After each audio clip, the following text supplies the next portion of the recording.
ഞാനൊരു കാര്യം അറിഞ്ഞിട്ടുണ്ട്. അത് സത്യമാണോ എന്നറിയണം.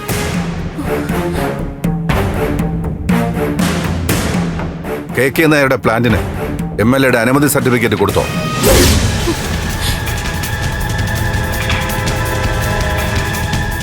ചോദിച്ചത് കേട്ടില്ലേ?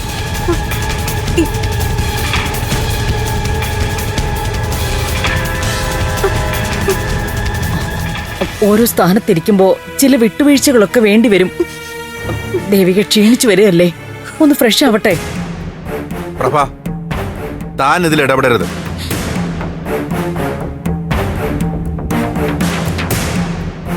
ദേവിക, ചോദിച്ചത് കേട്ടില്ലേ? KK നായരുടെ പ്ലാനിന് നീ അപ്രൂവൽ കൊടുത്തോ?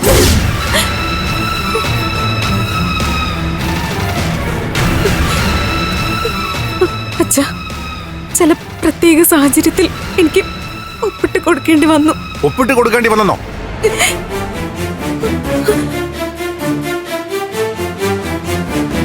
നീ എന്നെ മണ്ടനാക്കാണോ?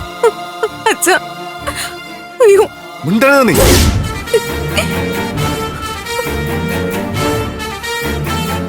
KK നായർക്ക് വേണ്ടി നീയും മിനിസ്റ്റർ രാധാകൃഷ്ണൻ ത്യാഗരാജനും ഒക്കെ ചേർന്ന് എന്നെ ഒരു കോമാളിയാക്കി. പ്ലാന്റിന് പെർമിഷൻ കൊടുക്കാൻ നിങ്ങളൊക്കെ നേരത്തെ തീരുമാനിച്ചിരുന്നു അല്ലേ? അയ്യോ, ഇല്ല അച്ഛാ.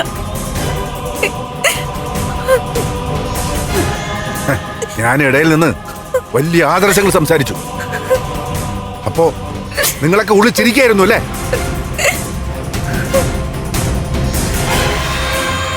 KK നായരോട് ഞാൻ പറഞ്ഞത് ദേവിക ആദർശം എന്നെ കണ്ടു പഠിച്ചല്ല, താനെ കിട്ടിയതാണെന്നാ.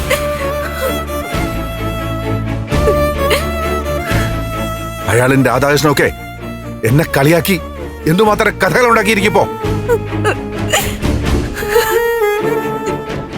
സിദ്ധു, മതി. മാറിക്കോട്ടെ.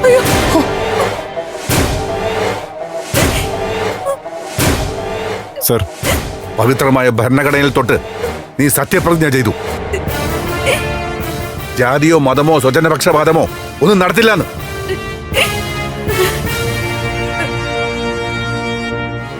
എന്നിട്ടിപ്പോ വോട്ട് ചെയ്ത ജനങ്ങൾക്ക് നേർക്ക് നീ കാർക്കിച്ച് തുപ്പുമായിരുന്നു.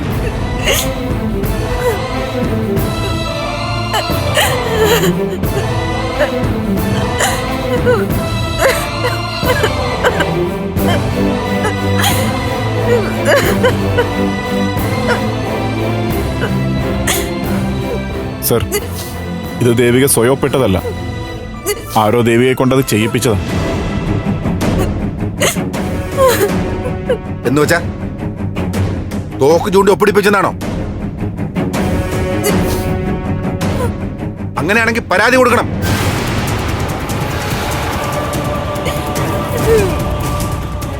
അല്ലെങ്കിൽ തന്നെ ആരെങ്കിലും പറഞ്ഞ ഒപ്പിട്ട് കൊടുക്കാൻ ഇവിടെ ആരാ? 4ാം ക്ലാസ്സിൽ പഠിക്കുന്ന കുട്ടിയോ?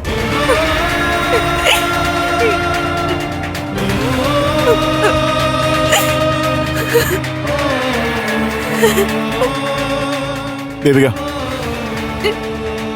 എന്താ നടന്നത്? ആരെങ്കിലും ഭീഷണിപ്പെടുത്തി അനുവാദം നേടിയെടുത്തതാണോ?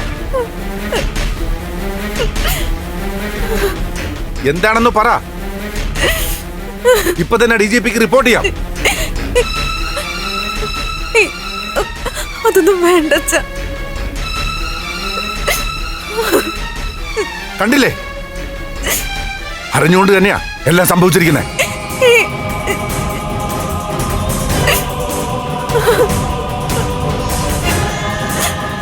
നിന്നെക്കുറിച്ചുള്ള സകല പ്രതീക്ഷകളും ഇപ്പോ ഇവിടെ അവസാനിച്ചു. അച്ഛാ,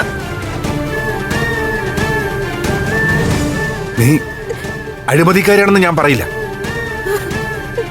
പക്ഷേ അഴിമതിക്കാരുടെ ഇടയിൽ നീ പെട്ടുപോയിരിക്കുന്നു.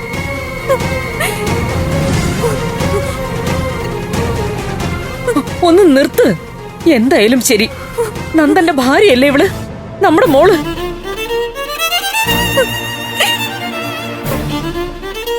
ആക്ഷേപിക്കുന്നതിനൊക്കെ ഒരു അതിരുണ്ട്. അത് ശരി, ഇപ്പൊ വാദി പ്രതിയായോ? ആരാരെ ആക്ഷേപിച്ചെന്ന്?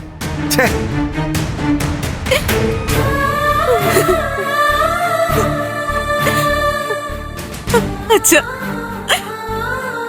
എന്നോട് ക്ഷമിക്കണം. മാറിക്കങ്ങോട്ട്. ക്ഷമിക്കാനോ? നിന്നെ ഞാനൊന്നും സിദ്ധു